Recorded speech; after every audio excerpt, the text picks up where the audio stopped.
오늘 우리는 법화경에 대해 이야기하겠습니다. 지난번 능엄경을 이야기할 때 한자 불교계에서 소위 3대 금왕이라는 말이 있다고 말씀드린 적이 있습니다. 각각 능엄경, 법화경, 화엄경입니다. 그렇다면 금왕이라고 해서 다 같은 금왕은 아니고 금, 은, 동, 메달처럼 순서가 있습니다. 다시 말해 이 3대 금왕 중에서도 우선순위가 있다는 것입니다. 누가 더 수승할까요? 그렇다면 이 3대 금왕 중에서 금메달은 누구일까요? 바로 오늘 우리가 이야기할 법화경입니다. 이 주장은 근거가 없는 것이 아닙니다. 한자 불교계가 오랫동안 이와 같은 공감대를 형성해 온 이유는 부처님께서 법화경에서 친히 법화경의 지위에 대해 매우 명확하게 보증하셨기 때문입니다. 법화경 야광보살본사품에서 부처님께서는 이렇게 말씀하셨습니다. 비유하자면 모든 시냇물, 강물, 여러 물 가운데 바다가 으뜸인 것과 같다. 이는 비유를 든 것이고 그 아래에서 말씀하셨습니다. 이 배옥화경도 또한 그러하여 모든 열애께서 말씀하신 경 가운데 가장 깊고 넓으니라. 부처님께서는 끊임없이 비유를 드셨고 매번 비유가 끝날 때마다 말씀하셨습니다. 이 법화경도 또한 그러하여 모든 경 가운데 가장 뛰어나고 모든 경 가운데 가장 존귀하며 모든 경의 왕이니라. 여러분 보십시오. 경 중의 왕이라는 이 말씀은 부처님께서 친히 하신 말씀입니다. 부처님께서는 마지막으로 또 말씀하셨습니다.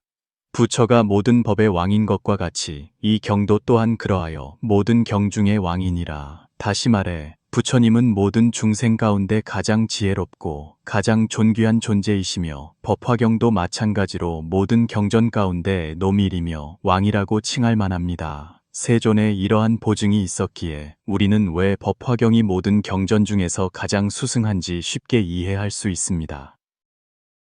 당연히 으뜸 중의 으뜸, 금왕 중의 금왕입니다. 또한 법화경이 경 중의 금왕, 왕 중의 왕이기 때문에 이번 영상은 다소 길어질 것입니다.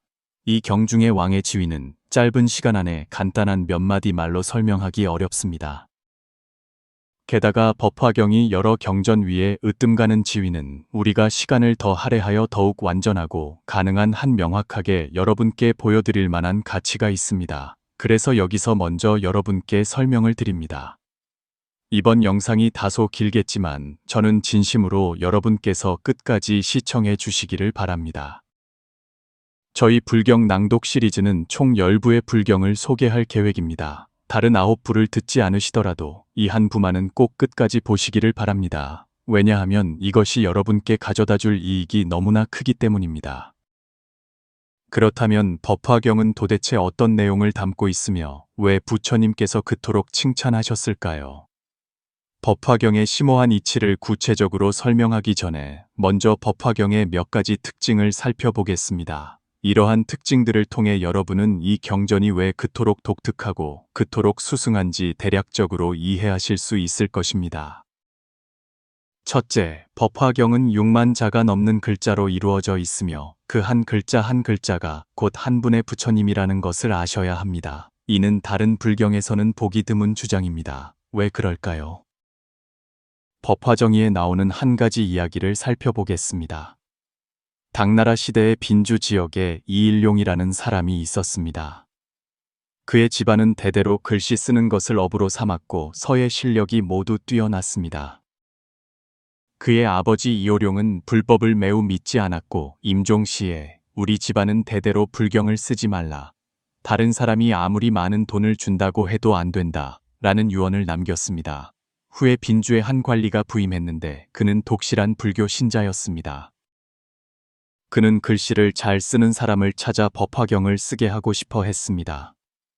어떤 사람이 이일용을 추천했지만 그의 집안의 금기도 언급했습니다. 관리는 위협과 회유를 병행하여 이일용에게 임무를 맡겼습니다. 그러나 아버지의 유훈을 어겼기 때문에 그는 매우 고통스러워했습니다. 첫날 그는 겨우 64자를 쓰고 더 이상 쓸 수 없었습니다. 그날 밤 그는 위험 있는 천신이 꿈에 나타나는 것을 보았습니다.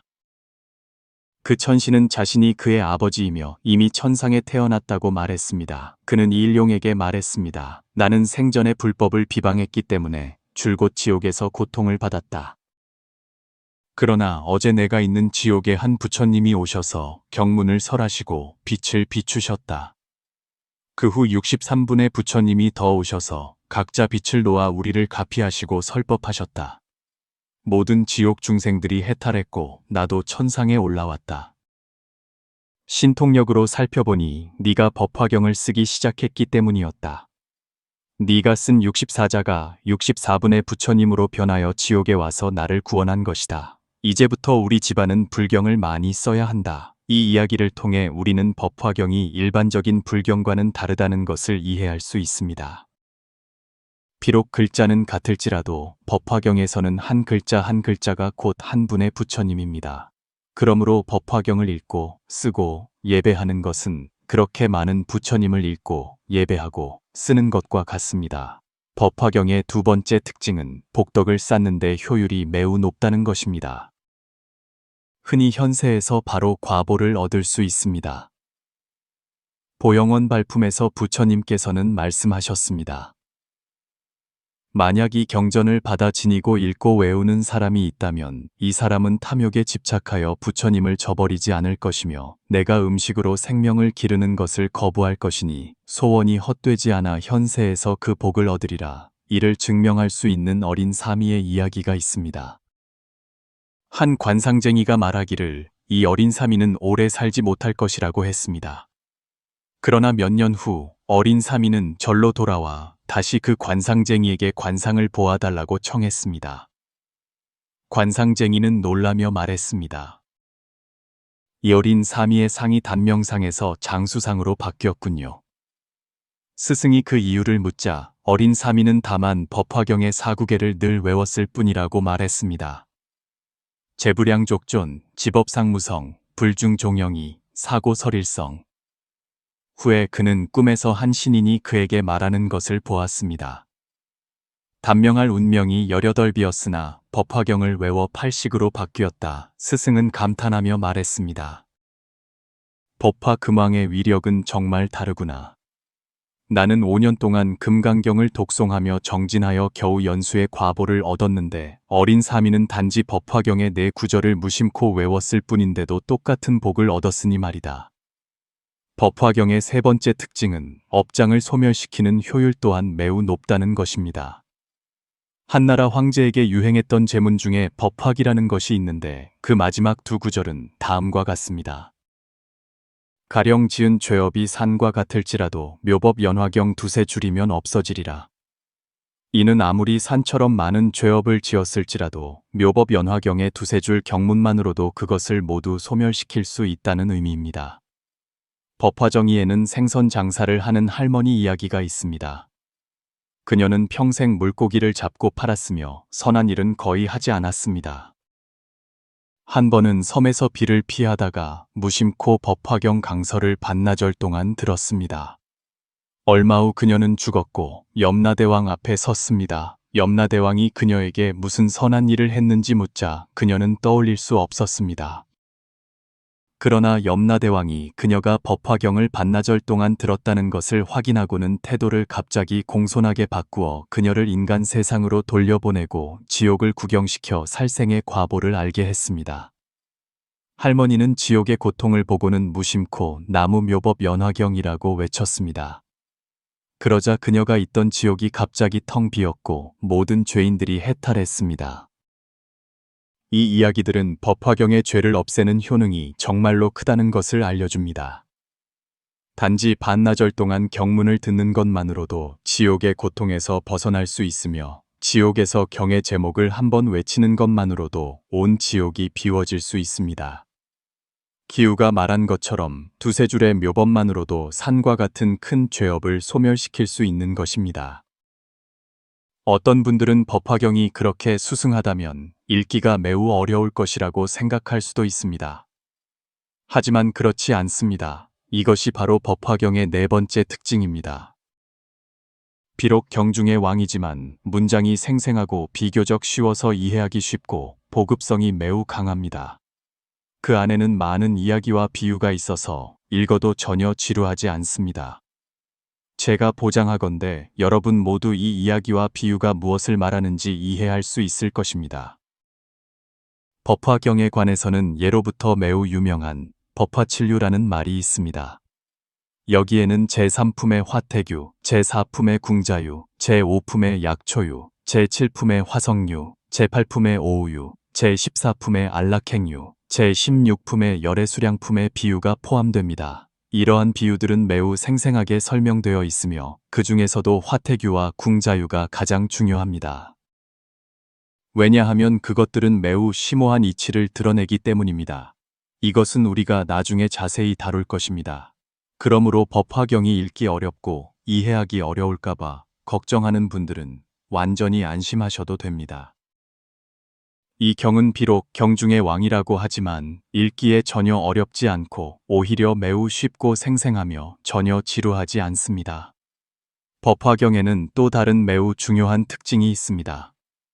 법화회상에서 모든 회중, 심지어 법화회에 참석하지 못한 후세의 중생까지도 석가모니불께서 수기를 주시어 여러분 모두가 성불할 것이라고 예언하셨습니다. 소위 수기란 미래에 당신이 성불할 것이라고 예언하는 것입니다. 심지어 윤광의 딸이 즉석에서 성불하는 것을 보여주기도 했습니다. 이 이야기는 법화경 강의 중간쯤에 일어났습니다. 당시 문수보살이 바다에서 나와 법회 현장에 왔고 지적보살이 그를 위로하며 용궁에서 무슨 경전을 설하는지 그곳 중생들이 불법의 이익을 얻을 수 있는지 물었습니다. 문수보살은 자신이 용궁에서 늘 법화경을 설하며 매우 뛰어난 제자가 있다고 말했습니다. 바로 사갈라용 왕의 어린 딸로 겨우 8살이지만 이미 법화경을 완전히 이해하고 수행하여 성취를 이루었다는 것입니다. 당시 현장에 있던 지적보살과 사리불 존자는 그다지 믿지 않았습니다. 어린 소녀이고 인간도 아닌 용의 몸인데 어떻게 법화경을 듣고 바로 성취를 얻을 수 있겠느냐고 생각했습니다. 이때 용녀가 바다에서 나와 석가모니불께 보주를 공양하고 지적보살에게 물었습니다. 제가 스승님께 보주를 공양하는 것을 보셨습니까? 스승님께서 받으시는 이 과정이 빠릅니까? 지적보살은 매우 빠르다고 대답했습니다. 몇 초밖에 걸리지 않았다고 했습니다. 용녀는 말했습니다. 당신의 신통력으로 관찰해 보십시오. 제가 성불하는 것은 이것보다 더 빠릅니다. 말을 마치자마자 즉석에서 3입 이상 80종호를 나타내고 남방 무구세계로 가서 설법했습니다. 현장에 있던 모든 사람들이 직접 목격했습니다. 이것이 매우 유명한 용녀가 현장에서 성불을 시연한 이야기입니다. 동시에 법화경에서 석가모니불께서는 몇몇 특정한 중생들을 대표로 삼아 그들 모두가 성불할 수 있다고 말씀하셨습니다. 이러한 대표들이 모두 성불할 수 있기 때문에 모든 중생이 성불할 수 있는 것입니다. 어떤 특정한 대표들이 있을까요? 첫 번째는 아라한입니다. 즉 소승의 성인입니다. 많은 아라한들은 자신이 이미 종점에 도달했고 윤회가 끝났으니 더 이상 수행할 필요가 없다고 생각합니다. 부처님께서는 그들에게 이것은 잘못된 생각이며 그들은 계속 정진하여 성불할 것이라고 말씀하셨고 모든 아라한 제자들에게 수기를 주셨습니다. 두 번째는 제바달다입니다. 석가모니불의 사촌 동생으로 여러 생에 걸쳐 부처님과 대립하고 해를 끼친 사람입니다. 부처님께서는 그에게도 수기를 주시어 비록 무간지옥에 떨어질 죄를 지었을지라도 결국에는 성불할 수 있다고 말씀하셨습니다. 세 번째는 과거 구엉업 전의 묘장어망이라는 왕이었습니다. 그는 외도를 믿는 사악한 견해를 가진 사람이었습니다. 부처님께서는 그에게도 수기를 주시어 그 또한 미래에 성불할 것이라고 말씀하셨습니다. 소승의 아라한, 거역하는 악행을 저지른 중생, 사악한 견해를 가진 외도 중생 모두가 성불할 수 있으므로 불법을 아는 모든 중생은 성불하지 못할 자가 없습니다. 이는 한자 불교의 주요 경전에서는 매우 드문 일이며 법회 현장에서 즉석에서 성불한 기록은 거의 찾아볼 수 없습니다. 더구나 부처님께서 현장에 있는 중생과 없는 중생 모두 미래에 성불할 것이라고 수기를 주신 경우는 더욱 없습니다. 부처님께서는 경전에서 매우 분명하게 말씀하셨습니다. 법화경에 대해 한 번 기뻐하고 한 번 외우는 기쁨이 있는 자, 심지어 미래 세상의 중생이라도 한 번이라도 따라 배우려는 마음이 있는 자, 읽고 외우고 받아 지니고 설하는 자, 심지어 한 번이라도 따라 배우려는 마음이 있는 자에게도 모두 수기를 주어 모두 성불할 것이라고 하셨습니다. 이것이 바로 한자 불교계의 성불은 법화에 있다는 말이 있는 이유입니다. 물론 이는 표면적인 의미일 뿐이며 소위 성불제법화에는 더욱 깊고 심오한 의미가 내포되어 있습니다. 이제 이에 대해 더 자세히 알아보겠습니다. 먼저 여러분은 법화경이 과거, 현재, 미래의 모든 부처님께서 세상에 출현하여 중생을 제도하시는 궁극적인 목표라는 것을 이해해야 합니다. 그것은 바로 법화경을 설하고 이러한 종류의 경전을 여러분에게 알려주는 것입니다. 이와 관련하여 육조 해능과 법달 사이의 이야기가 이를 설명해 줄 수 있습니다. 선종 육조 해능은 크게 깨달았지만 문맹이었습니다. 글자를 몰랐습니다. 어느 날 법달이라는 승려가 그를 찾아와 자신이 삼천부의 법화경을 읽었지만 여전히 법화경이 무엇을 말하는지 이해하지 못하겠다고 말하며 육조에게 가르침을 청했습니다. 육조는 자신이 글자를 모른다고 말하며 그에게 읽어보라고 했습니다. 읽다가 자신이 멈추라고 하면 멈추라고 하고 자신이 알려주겠다고 했습니다. 이에 법달은 읽기 시작했고 제2품의 제불열의 추러세 유일 대사인연 용령 중생계시오 이뿔지 견식까지 읽자 육조는 멈추라고 했습니다. 더 이상 읽을 필요가 없다고 했습니다. 그는 이 경이 말하고자 하는 것은 바로 이것이며 부처님께서도 분명히 말씀하셨다고 했습니다. 모든 부처님께서 세상에 오셔서 중생을 제도하시는 것은 바로 중생들이 법화경의 사상을 깨닫게 하기 위함이라는 것입니다. 불지견식이란 무엇일까요?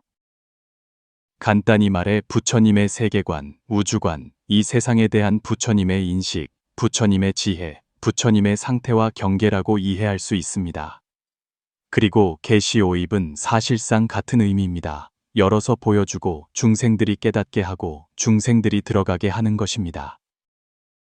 즉, 여러분이 부처님의 경계 속에 완전히 머무르게 하는 것이고 부처님의 경계 속에 머무르는 것은 곧 성불하는 것입니다. 그러므로 우리는 이것이 석가모니불 한 분만의 사명이 아니라 3세 모든 부처님께서 세상에 출현하여 중생을 제도하시는 궁극적인 목표, 즉 법화경을 설하는 것이라고 말할 수 있습니다. 이러한 관점에서 우리는 성불제법화의 첫 번째 의미를 이해할 수 있습니다. 석가모니불 본인에게 있어서 법화경은 그가 49년 동안 설법한 마지막 결실을 거두는 순간이었습니다. 소위 결실을 거두는 순간이란 마지막으로 모든 중생을 하나도 빠짐없이 건져 올리는 것을 의미합니다. 물론 여기서 하나도 빠짐없이 건져 올린다는 것은 여러분을 해치려는 것이 아니라 여러분 모두를 성불시키려는 것입니다.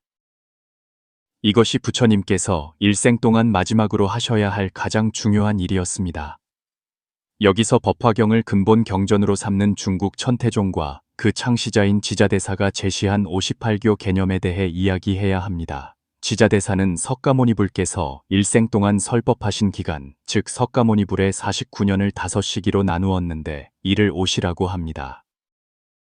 화엄시, 아함시, 방등시, 반야시, 법화열반시입니다. 화엄시는 석가모니불께서 갓 성불하셨을 때 화엄경을 설하신 시기로 주로 부처님의 경계를 이야기했기 때문에 너무 심오하여 등지 이상의 큰 보살들만이 이해할 수 있었습니다. 다른 이들, 예를 들어 용이나 뱀 같은 존재들은 이해하지 못했습니다. 그래서 부처님께서는 신통력을 거두시고 평범한 승려의 모습으로 나타나 녹야원에서 5 비구에게 소승의 가르침을 설하셨는데 이것이 아함시입니다. 주로 사함경을 설하셨습니다. 부처님의 명성이 널리 퍼지면서 따르는 이들이 점점 많아졌고 각자의 근기가 달랐기 때문에 부처님께서는 각자의 근기에 맞춰 다양한 가르침을 베푸셨습니다. 방등시의 특징은 내용이 다양하다는 것이며 중생의 상황에 따라 여러 가지 법문을 설하셨습니다. 방등시 이후에는 반야시로 접어들었는데 주로 반야 공성을 설하셨고 대표적인 경전으로는 금강경, 심경 등이 있습니다. 이 시기는 무려 22년 동안 지속되었습니다. 반야시가 끝난 후 많은 중생들이 수십 년 동안 부처님을 따라 수행하여 다양한 근기가 성숙해졌고 마지막 비밀을 받아들일 준비가 되었습니다. 그래서 부처님께서는 법화경과 열반경을 설하셨는데 이것이 법화열반시입니다. 그중 법화경은 7년 동안 설하셨고 열반경은 단 하루 밤낮 동안만 설하셨습니다. 지자대사는 이 과정을 해가 지평선에서 떠올라 정오에 이르는 과정에 비유했습니다.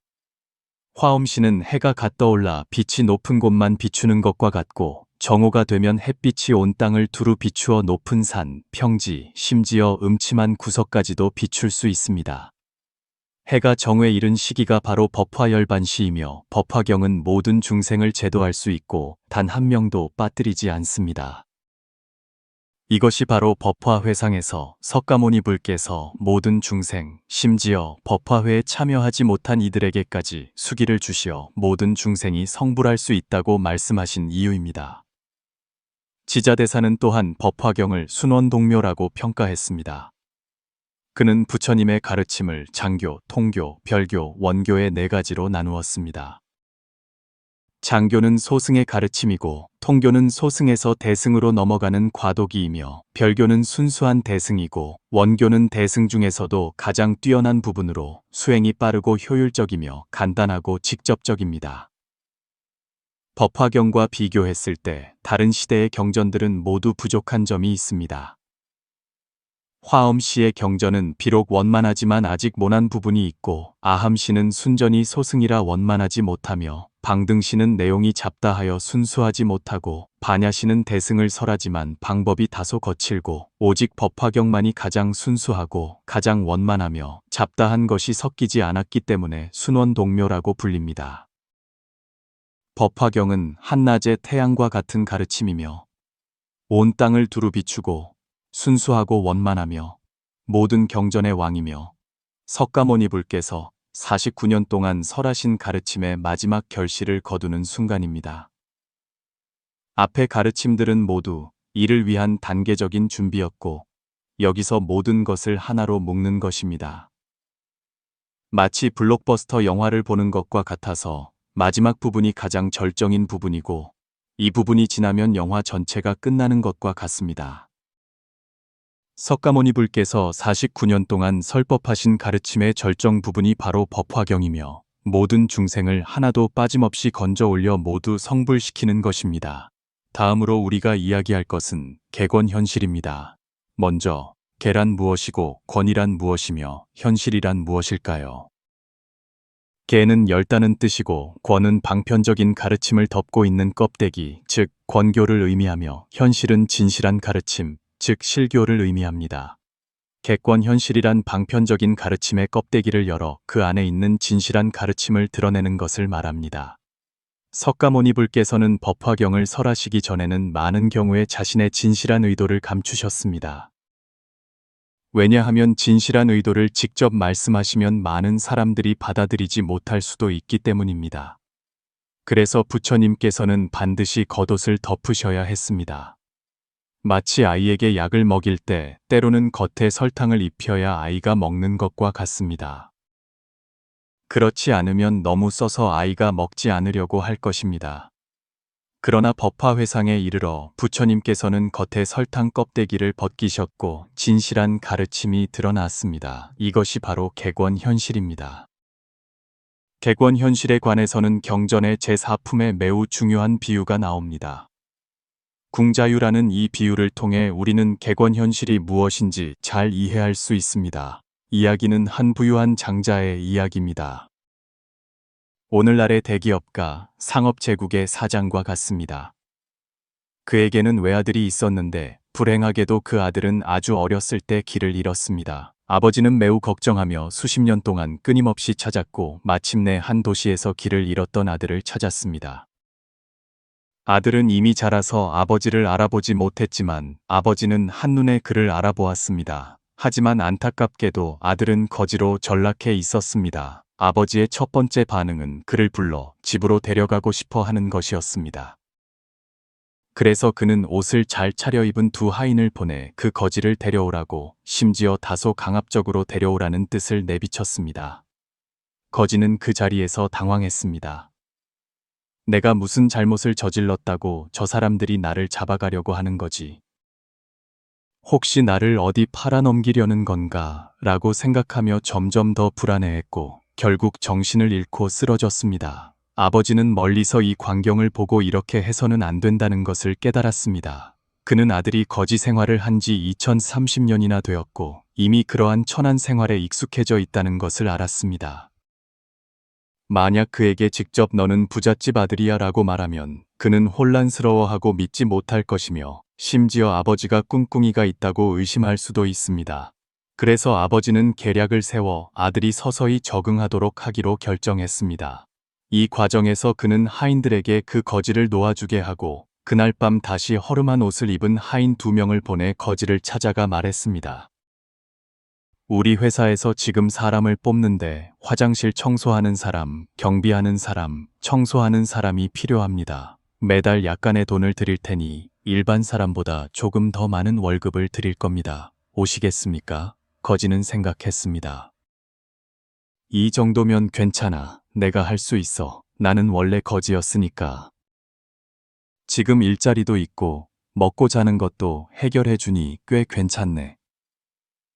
비록 이 일이 좀 더럽고 힘들 수도 있지만 거지로 사는 것보다는 훨씬 낫지. 물론 나 같은 거지나 이 정도 일을 할 수 있겠지. 대학생한테 시키면 안 맞을 거야. 그래서 그는 기꺼이 갔습니다. 입사 첫날부터 그의 아버지는 몰래 그를 보살피기 시작했습니다. 다양한 방법을 통해 끊임없이 그에게 접근하고 그를 키우고 승진시켰습니다. 그는 밑바닥 경비, 청소부에서 시작하여 점차 평범한 노동자가 되고, 작은 부서의 책임자가 되고, 중간 부서의 책임자가 되고, 마침내 회사 의사 결정 고위층에 진입하여 회사 전체에서 사장 다음 가는 부사장, 총괄 매니저가 되었습니다. 이 과정이 완료될 때까지 이미 오랜 시간이 흘렀습니다. 이때 아버지는 나이가 들어 몸이 쇠약해지고 병들어 임종을 앞두고 있었습니다. 그는 지역의 모든 유명 인사들을 불러 모아 증인이 되어 달라고 했습니다. 저에게는 외아들이 하나 있었는데 안타깝게도 그 아이가 아주 어렸을 때 길을 잃었습니다. 저는 수십 년 동안 찾아다닌 끝에 마침내 그 아이를 찾았습니다. 찾은 후 저는 그 아이를 곁에 두고 끊임없이 훈련시켰고, 이제 그는 제 사업 제국을 완전히 물려받을 능력이 있습니다. 제가 죽은 후 모든 가업을 그에게 맡깁니다. 그는 모든 것을 처리할 권한이 있습니다. 이 사람은 바로 우리 회사의 부사장이고 제 옆에 있는 이 사람입니다. 그가 바로 제 아들입니다. 이 순간까지 소위 그 아들은 자신을 가난한 사람이라고 생각했지만 사실은 부잣집 아들이었습니다. 그 당시에 거지는 비로소 내가 줄곧 사장님의 친아들이었구나. 사장님이 왜 나에게 그렇게 잘해주셨는지 이제야 알겠네. 나는 줄곧 회사에서 일하는 사람이라고만 생각했고, 아무리 잘해도, 심지어 부사장이 되어도 회사는 내 것이 아니고 나는 그저 월급쟁이라고 생각했는데 설마 내가 회사의 주인이라니 라고 깨달았습니다. 이 비유를 통해 부처님께서는 무엇을 표현하고자 하셨을까요? 앞에서 당신을 경비, 청소부로 만들고 심지어 부사장으로 만든 것은 모두 방편적인 설명이었고 잠시 그렇게 말한 것뿐입니다. 나중에 마지막 임종 시에 세상에 알리기를 당신은 바로 내 아들이고 내 사업 제국 전체를 물려받을 수 있다고 말하는 것이 진실입니다. 법화경 이전의 40여 년 동안의 설법에서 부처님께서는 당신은 아라한이 될 수 있고 천상에 태어날 수 있고 좋은 집안에 태어날 수 있고 보살이 될 수 있다고 말씀하셨습니다. 이것들은 모두 일시적인 설명입니다. 진정한 설명은 무엇일까요? 불법을 배우러 온 모든 중생은 모두 성불할 수 있다는 것입니다. 이것이 바로 부처님께서 진실로 표현하고자 하시는 의미입니다. 그러므로 여러분은 여기까지 들으시면 왜 이것이 3세 모든 부처님께서 처음으로 중생을 제도하시는 궁극적인 목표인지 이해하실 수 있을 것입니다. 왜냐하면 부처님께서 처음으로 중생을 제도하시는 것은 무엇을 위해서입니까? 바로 모든 중생을 성불시키기 위해서가 아닙니까? 중생이 단순히 다시 태어나 다음 생에 좋은 집안에 태어나게 하거나 단순히 천상에 태어나게 하거나 아라한이 되게 하거나 보살이 되게 하거나 단순히 서방 극락세계에 왕생하게 하는 것이 최종 목표가 아닙니다. 최종 목표는 바로 당신을 성불시키는 것입니다. 설령 정퇴왕생하는 것도 정퇴왕생하는 것이 성불하기에 편리하기 때문이지 정토왕생 자체가 최종 목표는 아닙니다. 성불이 최종 목표입니다. 회삼귀일에 대해 말하자면 먼저 우리는 삼이 무엇이고 일이 무엇인지 알아야 합니다. 소위 삼이란 성문, 영악, 보살이고 일이란 부처입니다. 회삼귀일이란 무엇일까요? 바로 성문, 영악, 보살 이 세 종류의 성인을 모두 모아 어디로 돌아가게 하는 것일까요? 바로 일, 즉 불과로 돌아가게 하는 것입니다. 다시 말해 당신이 이미 성문의 과위, 영악의 과위, 보살의 과위를 증득했다고 생각하거나 나는 이미 아라한이다, 나는 이미 보살이다라고 생각하는 것은 진실도 아니고 궁극적인 것도 아닙니다. 당신은 부처가 되어야 합니다. 그러므로 이러한 상태에 머물지 말고 계속 나아가야 합니다. 법화경에서 회삼귀일은 화태규를 통해 생생하게 설명됩니다.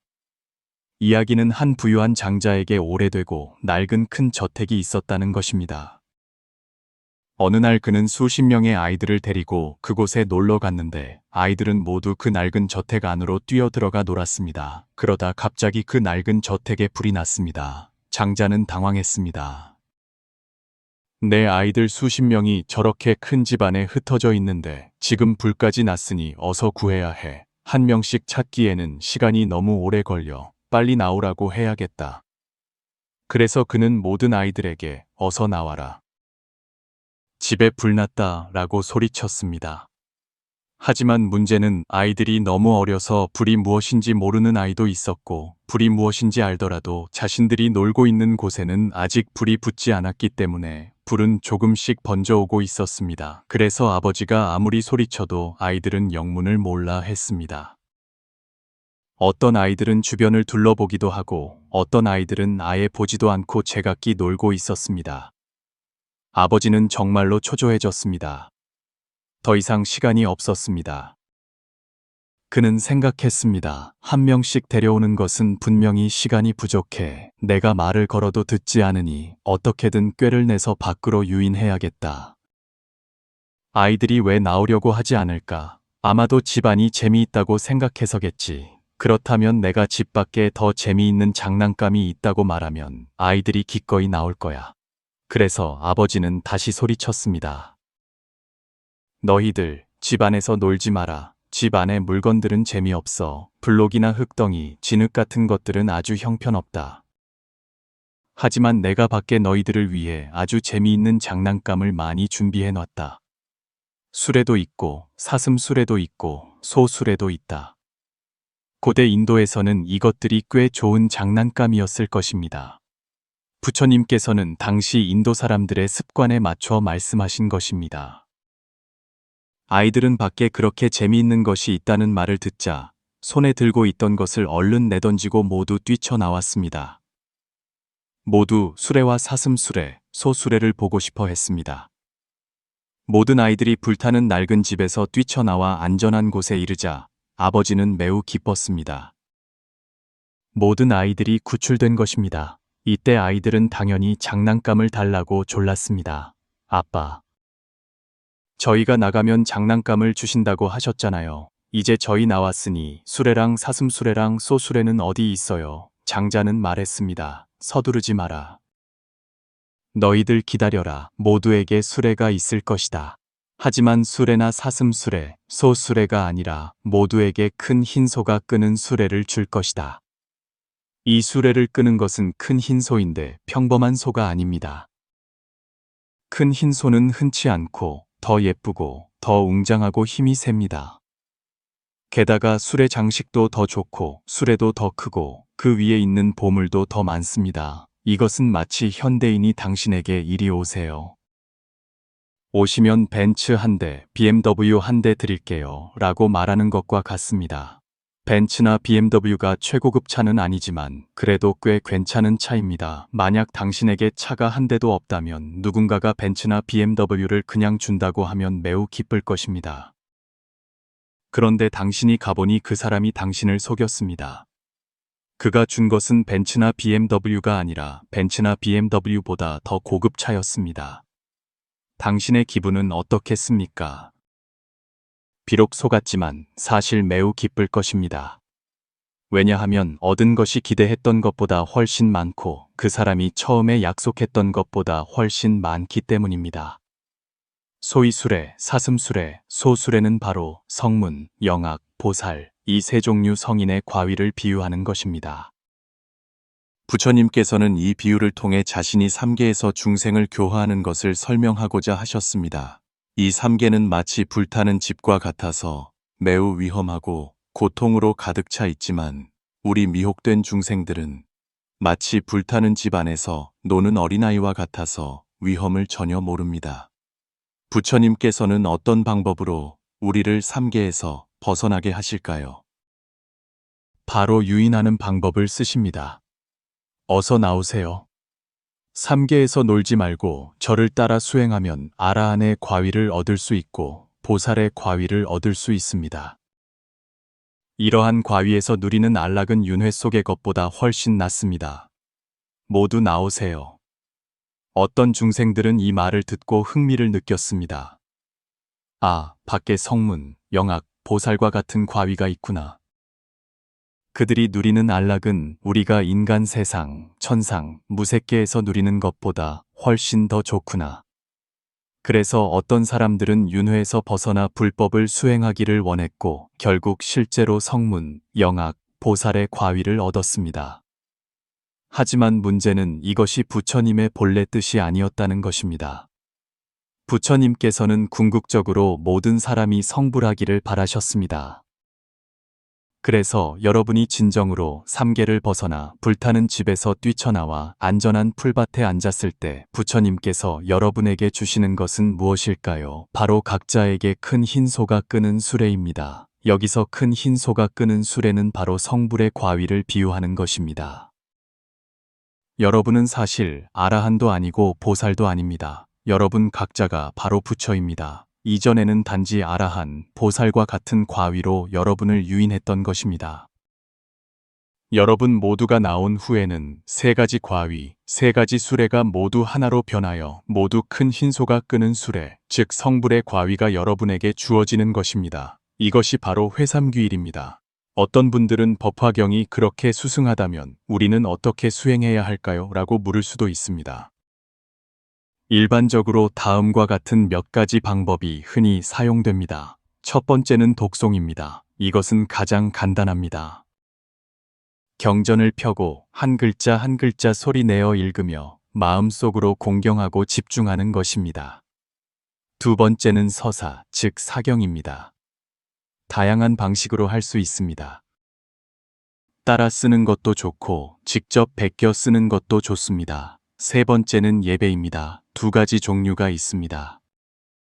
하나는 법화경을 불단 위에 모셔두고 법화경을 향해 절하고 예배하는 것입니다. 3번, 5번, 300번, 500번 해도 좋습니다. 다른 하나는 법화경의 각 장의 글자 하나하나에 절하는 것입니다. 이렇게 법화경 한 부를 예배하려면 6만 번 넘게 절해야 합니다. 이는 한지에서 매우 중요한 법화경 수행 방식이며 배법화경이라고 불립니다. 네 번째는 공양입니다. 비교적 간단합니다. 불단 위나 깨끗하고 높은 곳에 법화경 한 부를 모셔두고 법화경 앞에 깨끗한 과일, 맑은 물, 향, 꽃 등을 자주 바치는 것입니다. 마지막으로 가장 특별한 법화경 수행 방법은 자신의 마음을 관찰하는 것입니다. 이 말을 들으면 많은 분들이 다소 의아해 하실 수도 있습니다. 법화경과 자신의 마음을 보는 것이 무슨 관계가 있지? 내가 법화경을 읽어봤지만 자신의 마음을 보라는 이야기는 없었던 것 같은데. 그런 이야기는 전혀 없었어. 능엄경에는 7곳을 살펴 마음을 바로잡는다는 이야기가 아주 자세하게 나오지만 법화경에서 자신의 마음을 보라고 하다니. 법화경 원문에서 석가모니 불께서는 직접적으로 그렇게 말씀하시지는 않았습니다. 하지만 명나라 시대의 천태종과 정토종의 중요한 조사이신 우익대사께서 법화경에 대한 매우 짧고 요약적인 글을 쓰셨습니다. 이 글에서 그는 최고의 법화경 수행 방법은 자신의 마음을 관찰하는 것이라고 언급했습니다. 법화묘지라는 이 글에서 우익대사께서는 첫머리에 법화묘지 위령중생계시오 이뿔짓 이견이라고 말씀하셨습니다. 이는 물론 육조 해능의 말씀을 인용한 것입니다. 육조께서는 당나라 시대에 이미 이를 확정하셨고 그래서 후대의 고승대덕들도 이 견해에 동의했습니다. 하지만 문제는 이 계시오 이뿔 지지견을 어떻게 열고 어떻게 시험하고 어떻게 잘못 들어가고 어떻게 들어갈 것이며 시작점은 어디인가 하는 것입니다. 부처님의 지견은 매우 높고 멀리 있는데 내가 어떻게 그것을 알 수 있을까요? 우익대사께서는 이어서 말씀하셨습니다. 소위 불지지견이란 바로 현재 이 한 생각의 진실한 모습이다. 이 말씀은 매우 중요합니다. 현재 이 한 생각이란 무엇일까요? 이것은 모든 사람이 가지고 있습니다. 예를 들어 나는 슈퍼마켓에 가서 빵을 사야겠다라는 생각이 바로 현재 이 한 생각입니다. 나는 저 사람이 정말 마음에 안 들어. 한 대 때려주고 싶어 라는 생각도 현재 이 한 생각입니다. 부처님은 정말 위대하셔. 나도 부처님처럼 되어야지 라는 생각도 현재 이 한 생각입니다. 제가 방금 세 가지 생각을 말씀드렸습니다. 하나는 평범한 생각이고, 하나는 나쁜 생각이고, 하나는 좋은 생각입니다. 이 모든 것이 바로 현재 이 한 생각입니다. 이러한 생각을 안 해본 사람이 누가 있을까요? 우리는 매일 수만 가지 생각을 합니다. 매번 생각이 일어날 때마다 여러분에게는 법화경을 수행할 기회가 한 번씩 있는 것입니다. 어떻게 수행할까요? 이 한 생각이 곧 법화경이라는 뜻은 아닙니다. 만약 그렇다면 너무 간단해서 우리는 이미 성불했을 것입니다. 우리는 어렸을 때부터 지금까지 그리고 과거 생애 동안 얼마나 많은 생각을 했는지 모릅니다. 우익대사께서 말씀하신 것은 일념심지실경, 즉 여러분의 이 한 생각 아래에 있는 본질, 진실한 본체입니다. 마치 사람을 볼 때 우리는 지인지면부지심이라고 말합니다. 당신이 어떤 사람을 볼 때 그의 외모, 옷차림, 성별은 물론 알 수 있지만 그 내면이 어떤 사람인지는 한눈에 알 수 없습니다. 당신은 그와 오랫동안 접촉해야 하고 이해하고 관찰해야 합니다. 우리 이 한 생각의 실성도 마찬가지입니다. 한 생각이 일어나는 순간 우리는 물론 내가 좋은 생각을 했구나, 내가 나쁜 생각을 했구나 라고 알 수 있습니다. 하지만 문제는 이 좋은 생각과 나쁜 생각의 실성, 그 본질이 도대체 무엇이냐 하는 것입니다. 대다수의 사람들은 대부분의 경우 그것을 알지 못합니다. 이것이 바로 법화경의 가장 깊고 묘한 수행 방법입니다. 가장 중요한 것은 이 수행 방법은 전혀 흔적을 남기지 않고 공간도 차지하지 않으며 시간도 차지하지 않고 매우 편리하여 언제 어디서든 수행할 수 있다는 것입니다.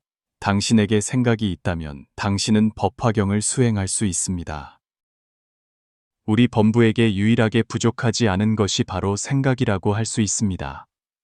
생각이 있다면 법화경을 수행할 수 있으니 얼마나 편리합니까? 마지막으로 법화경과 정토 법문의 관계에 대해 말씀드리고 싶습니다.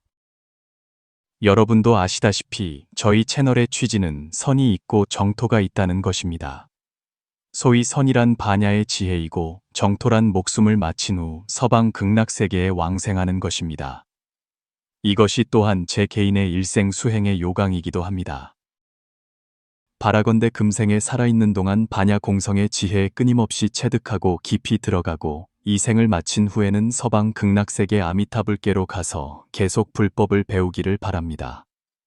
법화경은 저의 이 두 가지 목적을 이루는데 매우 완벽한 경전입니다. 반야 지혜는 말할 것도 없고 성불제법화라고 했으니 반야 지혜 없이는 불가능합니다. 하지만 법화경은 또한 우리가 정토에 왕생하는 데 매우 중요한 도움이 되는 경전입니다. 야광보살 본사품에서 석가모니 불께서는 말씀하셨습니다. 만약 열애가 멸도한 후 500세에 만약 여인이 이 경전을 듣고 설한대로 수행하면 이 목숨을 마친 후 극락세계 아미타불 대보살들이 둘러싼 곳 연화대 위의 보좌에 태어나리라. 여기서 비록 여인을 말씀하셨지만 사실은 말법 시대의 어떤 중생이라도 법화경을 수행하고 법화경을 듣는다면 목숨을 마친 후 서방 극락세계에 왕생할 수 있다는 것을 의미합니다. 민국 시대의 경종조사이신 인광대사께서는 일찍이 이렇게 평가하셨습니다. 법화오전, 위관군경, 문주광생, 위기본결. 이 16글자는 법화경의 특징을 빠짐없이 담고 있습니다. 첫째, 법화경은 위관군경, 즉 모든 경전 중의 으뜸입니다. 둘째, 왕생에 대한 그 작용은 문주광생, 즉 듣는 즉시 왕생하는 것이 그 본질적인 비결입니다. 당신이 정토에 왕생한 후에는 관음보살, 대세지보살과 같아집니다. 듣는 것만으로도 왕생할 수 있는데 하물며 우리가 온갖 수행을 한 후겠습니까? 그러므로 천태종 역대 조사들은 모두 교종 천태 행귀 정토, 즉 교학은 천태종을 따르고 수행은 정토로 돌아간다고 가르쳤습니다. 지자대사부터 시작하여 역대 조사들은 모두 염불하고 서방 극락세계에 왕생하기를 발언했으며 동시에 평소의 수행은 천태 원교의 이념을 지침으로 삼았습니다. 법화경은 제가 반야를 도로 삼고 정토를 귀착처로 삼는다는 수행 이념을 완벽하게 실현할 수 있도록 도와주는 매우 훌륭한 경전이라고 할 수 있습니다. 이것이 제가 법화경에 대해 극히 큰 믿음을 가지고 극히 좋아하는 이유입니다. 끝까지 시청해 주셔서 감사합니다. 제가 서두에서 말씀드린 것처럼 법화경은 지위가 매우 숭고하여 경전 중의 왕, 만왕의 왕입니다. 당연히 우리가 가장 많은 시간을 할애하여 이해해야 할 가치가 있습니다.